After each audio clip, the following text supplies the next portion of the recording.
नमस्कार गणेश सर, जय मल्हार. जय मल्हार. तर माझा एक छोटासा प्रश्न आहे तुम्हाला.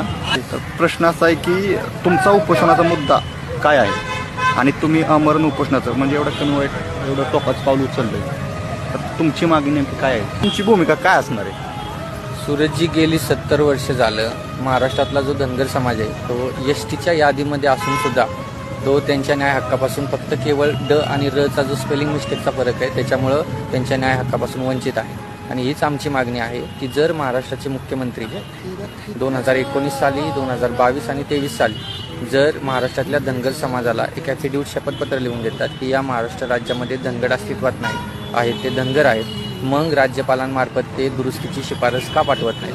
इतर राज्यांमध्ये जसं धनगरचं धनगर केलेलं आहे तसंच महाराष्ट्रातील धनगरचं धनगर करावं. धनगर आरक्षणाचा वटहुकूम केंद्र शासनाने काढावा आणि महाराष्ट्र शासनाने त्याची अंमलबजावणी करावी.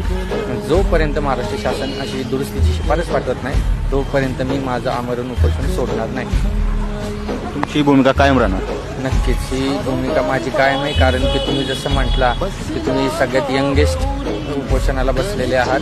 कारण की आता धनगरांची पोरं शिकलेली आहेत आणि ते आता गप्प बसणार नाहीत, कारण की त्यांना आता कागद समजायला लागले. येणाऱ्या काळात अति तीव्र आंदोलन आम्ही करू आणि सरकारला सोडणार नाही. धन्यवाद.